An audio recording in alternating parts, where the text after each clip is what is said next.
ಪುತ್ರರ ಚುನಾವಣೆ ಬಗ್ಗೆ ಪ್ರಸ್ತಾಪ ಮಾಡಿದ್ರಿ. ಕಳೆದ ಚುನಾವಣೆಯಲ್ಲಿ ಅವರ ಪುತ್ರರನ್ನ ಮಂಡ್ಯ ಜನ ಒಪ್ಪಲಿಲ್ಲ. ಈ ಬಾರಿ ಕುಮಾರಸ್ವಾಮಿ ಅವ್ರನ್ನ ಒಪ್ತಾರ ಅಂತ ಅನ್ಸುತ್ತಾ ಸರ್? ಈಗ ನಾನೇ ಆಗ್ಲಿ ಇನ್ನೊಬ್ಬರಾಗ್ಲಿ ರಾಜಕೀಯ ಬದುಕಿನಲ್ಲಿ ನಮ್ಮ ಪ್ರತಿಯೊಂದು ಹೆಜ್ಜೆ ಗುರುತನ್ನು ಜನರು ಗಮನಿಸ್ತಿರ್ತಾರೆ. ನನಗೆ ಅಧಿಕಾರ ಸಿಕ್ಕಿದಾಗ ಜನರ ಜೊತೆ ಹೇಗಿದೆ ಅನ್ನೋದು ಉತ್ತರ ತಾನೆ ಅದಕ್ಕೆ.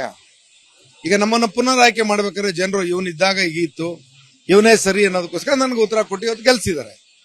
ಇವತ್ತು ಕುಮಾರಸ್ವಾಮಿ ಅವರ ಪರವಾಗಿ ಮಾತಾಡೋದಕ್ಕೆ ಮಂಡ್ಯದಲ್ಲಿ ಅವರ ಸಾಧನೆ ಎಲ್ಲೂ ಏನು ಕಾಣ್ತಿಲ್ವಲ್ಲ. ಮಂಡ್ಯದಲ್ಲಿ ಮುಖ್ಯಮಂತ್ರಿಗಳಾಗಿದ್ದಾಗ ರೈತ ಪರವಾದಂಥದ್ದು, ಇಲ್ಲ ನಾಲೆ ಪರವಾಗಿರ್ತಕ್ಕಂಥದ್ದು, ನೀರಾವರಿ ಪರವಾಗಿರ್ತಕ್ಕಂಥದ್ದು, ಅಥವಾ ಯುವಕರ ಪರವಾಗಿ ಇವಾಗ ಮೋದಿಯವ್ರ ಜೊತೆ ಹೋದ್ರಲ್ಲ, ಏನ್ 2 ಕೋಟಿ ಪ್ರತಿ ವರ್ಷ ಉದ್ಯೋಗ ಕೊಟ್ಟರು ಮೋದಿಯವರು ಅಂತ ಹೋಗಿದ್ದೀರಾ?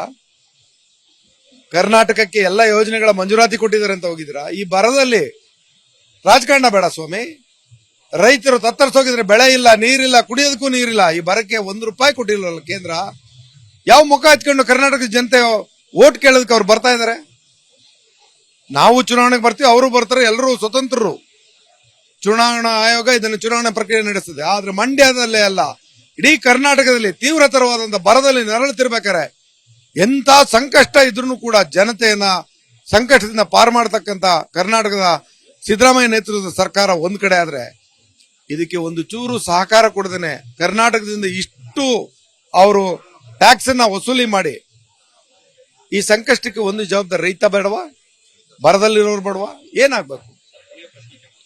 ಕುಮಾರಸ್ವಾಮಿ ಅವರು ನನಗೆ ಮಂಡ್ಯ ಜೊತೆಗೆ ಭಾವನಾತ್ಮಕ ಸಂಬಂಧ ಇದೆ, ಸೊ ಮಂಡ್ಯ ಜನ ನಾನು ಒಪ್ತಾರೆ ಅನ್ನೋಂತ ವಿಶ್ವಾಸದಲ್ಲಿ ಬರ್ತಾ ಇದ್ದಾರೆ. ಒಕ್ಕಲಿಗ ಸಮುದಾಯ ಕೈ ಹಿಡಿಬಹುದು ಅನ್ನೋಂತ ವಿಶ್ವಾಸದಲ್ಲಿ ಬರ್ತಾ ಇದ್ದಾರೆ. ಸೊ ಇಲ್ಲಿ ಕುವೆಂಪು ಅವರು ಹೇಳದಂತೆ ಸರ್ವ ಜನಾಂಗದ ಶಾಂತಿಯ ತೋಟ.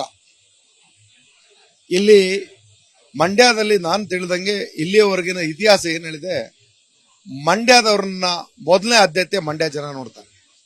ಈ ಚುನಾವಣೆಯಲ್ಲಿ ನನಗೆ ತಿಳಿದಂಗೆ ಆ ವಿಚಾರ ಪ್ರಸ್ತಾಪ ಆಗುತ್ತೆ. ಭಾವನಾತ್ಮಕವಾದಂತ ವಿಚಾರ ಅವ್ರು ಹೇಳಿದ್ರಲ್ಲ, ಮಂಡ್ಯದ ಜನರ ಜೊತೆಲಿ ನನಗೆ ಅವಿನಾಭಾವ ಸಂಬಂಧ ಇದೆ. ಆ ಸಂಬಂಧಕ್ಕೆ ಒಂದು ಕುರುಹಾಗಿ, ಅಭಿವೃದ್ಧಿಯ ನೆನಪಾಗಿ, ಜನರ ಬದುಕಿಗೆ ಆಸರೆಯಾಗಿ, ಭವಿಷ್ಯತ್ತಿಗೆ ಒಂದು ನೆಲೆಯಾಗ್ತಕ್ಕಂಥ ಏನಾದ್ರೂ ವಿಚಾರ ಇದ್ರೆ ಮಾತಾಡಬೇಕು. ನಾನು ಅವರ ಬಂಧು, ನಾನು ಸಂಕಷ್ಟ ಬಂದಾಗ, ಚುನಾವಣೆ ಬಂದಾಗ ಮಾತ್ರ ಅವ್ರಿಗೆ ಆತ್ಮೀಯ, ಈ ಮಾತಲ್ಲ. ಈಗ ನಾವೆಲ್ಲರೂ ಕೂಡ ಸನ್ಮಾನ್ಯ ಸಿದ್ದರಾಮಯ್ಯನವರ ಹತ್ರ ಕುಳಿತು ನಾವು ಚರ್ಚೆ ಮಾಡಿರ್ತಕ್ಕಂಥದ್ದು ಅಭಿವೃದ್ಧಿಯ ಚಿಂತನೆ.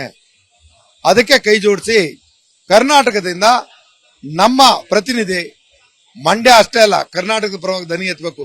27 ಜನ ದನಿ ಎತ್ತಲಿಲ್ಲ. ಅದಕ್ಕೋಸ್ಕರ ನಮ್ಮ ಇವತ್ತಿನ ಮಾತು.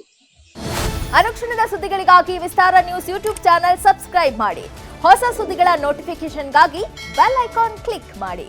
ಲೇಟೆಸ್ಟ್ ಅಪ್ಡೇಟ್ಸ್ಗಾಗಿ www.vistaranews.com ವೆಬ್ಸೈಟ್ಗೆ ವಿಸಿಟ್ ಮಾಡಿ. ಅಂಗೈಯಲ್ಲೇ ಜಗತ್ತಿನ ಸುದ್ದಿ ತಿಳಿಯಲು ವಿಸ್ತಾರ ನ್ಯೂಸ್ ಕನ್ನಡ ಆಪ್ ಡೌನ್ಲೋಡ್ ಮಾಡಿ.